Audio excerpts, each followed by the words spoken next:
कमिशनरचा हवालदार केलाच ना? फडणवीस यांच्या हातात काहीच नाही, तेच शिक्षण मंत्री होणार. संजय राऊत यांचा पुनरुच्चार. नीट पेपरफुटी प्रकरणात देशभरात विद्यार्थ्यांचं आंदोलन झालं. अखेर शिक्षण मंत्र्यांनी राजीनामा दिला. परीक्षा यंत्रणांमध्ये अधिक सुधारणा करण्यासाठी सरकारने कठोर पाऊल उचललं असून पेपरफुटी रोखण्यासाठी आणि परीक्षा तांत्रिकदृष्ट्या सक्षम करण्यासाठी उपाय सुचवण्याकरिता नंदन निकेलनी यांच्या नेतृत्वाखाली उच्चस्तरीय टास्क फोर्स स्थापन करण्याची घोषणा पंतप्रधान नरेंद्र मोदी रविवारी केलेली आहे. यावर शिवसेना नेते खासदार संजय राऊत यांनी प्रतिक्रिया दिली आहे. मुळात नेहरूंच्या काळापासूनच शिक्षण पद्धती आधुनिक आहे आणि त्या शिक्षण पद्धतीचं वाटोळं करण्याचं काम गेल्या 10 वर्षात झालेलं आहे. गेल्या 10 वर्षात आधुनिक शिक्षण पद्धती मारली अशा शब्दात राऊत यांनी टीका केलेली आहे. तसेच नवे शिक्षण मंत्र्यांवरून राऊत यांनी स्पष्टच बोलले आहेत. संघाचे शिक्षण मंत्री करण्याऐवजी निलेकणी यांना करा ना शिक्षण मंत्री. गेला बाजार फडणवीसांना शिक्षण मंत्री करा, त्यांनाच केलं जाईल हे मी ठामपणे सांगतो, असं राऊत यांनी म्हटलेलं आहे. मी मुंबईत आहे, महाराष्ट्राचा आहे, कुठेही जाणार नाही असं फडणवीस शनिवारी म्हणाले होते. त्यावरूनही राऊतांनी सुनावलं. कुठे राहणं फडणवीस यांच्या हातात नाही. उपमुख्यमंत्री पद स्वीकारणं त्यांच्या हातात नव्हतं. कमिशनरचा हवालदार केला ना असं म्हणत राऊतांनी टोला लगावला. देशातील सर्व कुलगुरू सरकारने नेमलेले नाहीत, संघाने नेमले. त्यातून शिक्षणातून त्यांची किती झळाळी येणार हे मोदींनी सांगावं.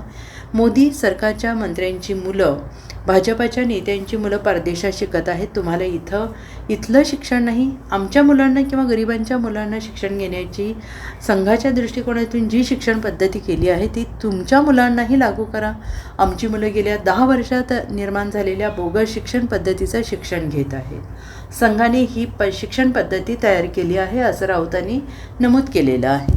त्यांना नरसिंह राव यांनी अर्थमंत्री केलं बिगर राजकीय व्यक्ती. तसं मिस्टर मोदी यांनी हे जे काय संघाचे स्वयंसेवक नेमतायत ना शिक्षण मंत्री म्हणून, त्यांच्याऐवजी मग निलकणींना करा ना शिक्षण मंत्री. असे अनेक लोक आहेत. गेला बाजार तुम्ही देवेंद्र फडणवीस यांचा विचार करताच आहात. योग्य व्यक्ती आहे देवेंद्र फडणवीस आणि त्यांनाच केलं जाईल. मी ठामपणे सांगतोय. ते किती नाही म्हणाले